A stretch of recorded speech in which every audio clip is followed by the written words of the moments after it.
Assalamualaikum warahmatullahi wabarakatuh. Salam sejahtera bagi kita semua. Shalom, Om Swastiastu, Namo Buddhaya, salam kebajikan. Yang saya hormati Menteri Kesehatan Republik Indonesia Bapak Insinyur Budi Gunadi Sadikin, Ketua Umum Perkumpulan Dokter Pengembang Obat Tradisional dan Jamu Indonesia, Dr. Ingrid Tania MSI, Dekan Fakultas Kedokteran Universitas Muhammadiyah Purwokerto, Bapak Dr. Muhammad Mansur Romi, Bapak, Ibu narasumber dan moderator pada kegiatan seminar hari ini, serta para hadirin sekalian. Puji syukur kehadirat Tuhan Yang Maha Kuasa karena pada hari ini dapat terselenggara seminar nasional dan wisata sejarah rempah dalam rangka memperingati HUT PD POTJI dan Hari Rempah Nasional. Pertama-tama kami menyampaikan selamat atas penyelenggaraan seminar nasional ini dan wisata sejarah ini. Badan Pengawas Obat dan Makanan menyambut baik dan mengapresiasi kegiatan yang diselenggarakan oleh Perkumpulan Dokter Pengembang Obat Tradisional dan Jamu Indonesia atau PD-POTJI ini. Kegiatan ini dapat menjadi wadah untuk terlaksananya forum diskusi mengenai informasi terkini terkait khasiat rempah dan herbal bagi kesehatan, peluang pemanfaatannya ke depan, serta di sisi lain menengok kembali sejarah perkembangan rempah yang sejak dulu berjaya di Indonesia. Bapak Ibu dan hadirin, tema seminar nasional hari ini yaitu Jejak Rempah Nasional Mendunia, Aneka Manfaat Rempah atau Herbal Indonesia untuk Kesehatan, sangat menarik dan tepat untuk diangkat. Mengingat hampir seluruh wilayah Nusantara menghasilkan rempah yang dapat dikembangkan sebagai andalan perekonomian dan pariwisata daerah. Sebagai contoh, di ujung barat Indonesia terdapat Aceh yang dahulu dikenal sebagai daerah penghasil rempah terbesar di Indonesia, terutama lada dan kayu manis. Bergeser ke sisi timur Indonesia, dunia internasional telah mengenal Maluku sebagai The Spice Island atau Pulau Rempah-Rempah, khususnya pala dan cengkeh. Sejak dulu, Ambon dikenal sebagai lokasi pengembangan ilmu pengetahuan dunia, khususnya tanaman herbal atau rempah, seperti didokumentasikan dalam buku Herbarium Amboinense karya tentara kolonial Georgius Everhardus Rumpius. Selain Ambon, Pulau Buru terkenal sebagai penghasil minyak kayu putih terbaik di Indonesia dan digunakan sebagai bahan obat bahan alam. Dan jangan lupakan Banda Neira yang tidak hanya memiliki nilai perjuangan bangsa Indonesia, namun juga memiliki kekayaan rempah khususnya pala. Tidak hanya rempah, Indonesia juga dianugerahi keanekaragaman hayati melimpah dengan biodiversity tertinggi kedua di dunia.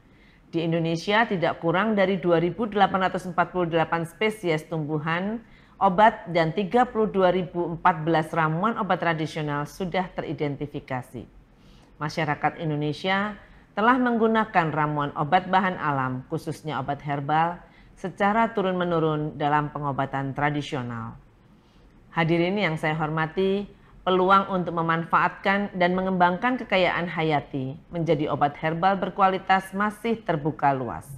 Untuk itu, pemerintah Indonesia telah menerbitkan Instruksi Presiden Nomor 6 Tahun 2016 tentang percepatan pengembangan industri farmasi dan alat kesehatan, di mana salah satu produk yang menjadi prioritas pengembangan adalah obat bahan alam termasuk jamu.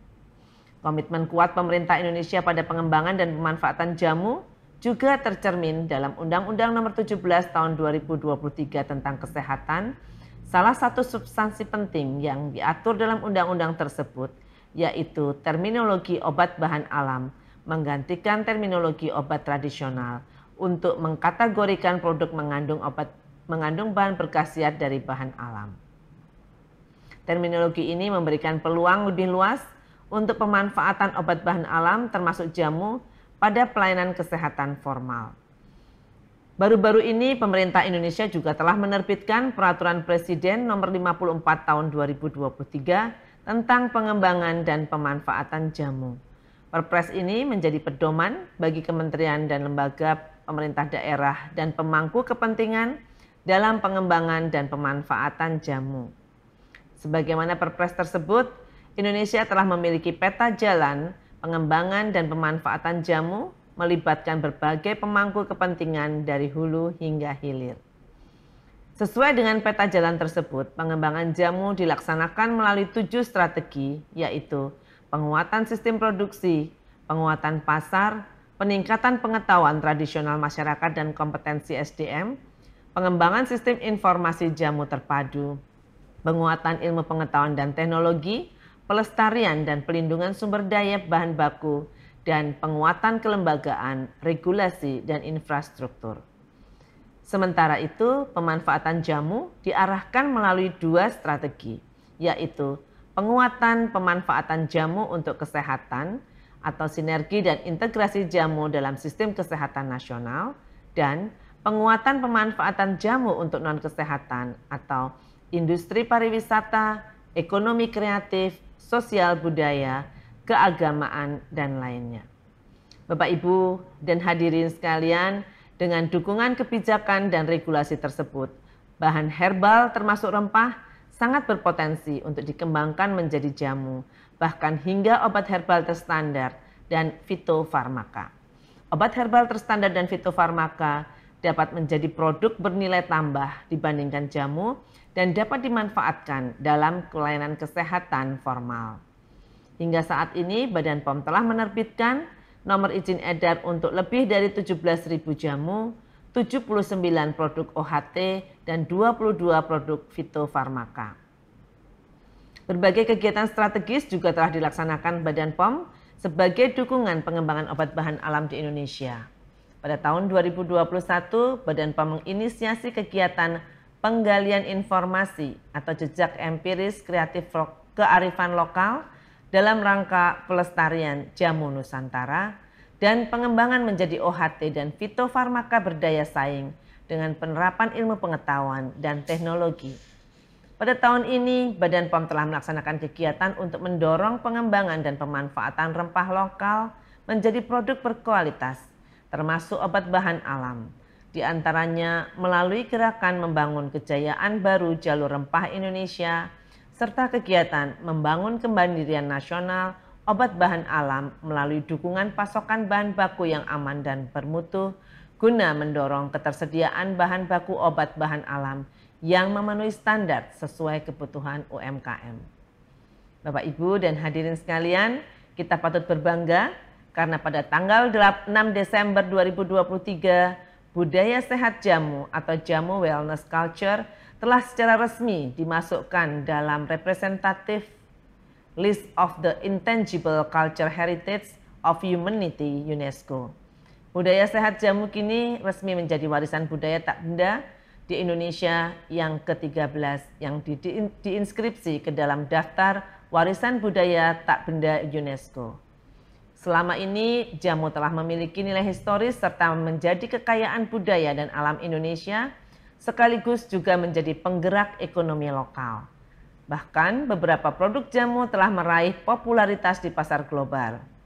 Hal ini diharapkan dapat menjadi pemantik semangat kita semua untuk dapat terus bersama-sama berupaya untuk melaksanakan pengembangan dan pemanfaatan obat bahan alam, terutama jamu yang mendunia. Hadirin yang saya hormati, sebagai penutup, kami menyampaikan selamat dan sukses untuk kegiatan seminar nasional dan wisata sejarah rempah hari ini. Semoga kegiatan ini dapat berjalan dengan lancar, mencapai tujuan yang diharapkan, serta menjadi salah satu pintu gerbang peningkatan pemanfaatan obat bahan alam di Indonesia. Kami juga mengucapkan selamat ulang tahun kepada PDPOTJI dan selamat Hari Rempah Nasional 2023. Semoga PDPOTJI semakin berjaya dan dapat terus membangun kolaborasi yang baik, serta sebagai mitra Badan POM dalam rangka mengembangkan dan memanfaatkan obat bahan alam yang aman, berkhasiat, bermutu, dan berdaya saing di Indonesia maupun di tingkat global. Terima kasih. Wassalamualaikum warahmatullahi wabarakatuh. Om Santi Santi Om Namo Buddhaya.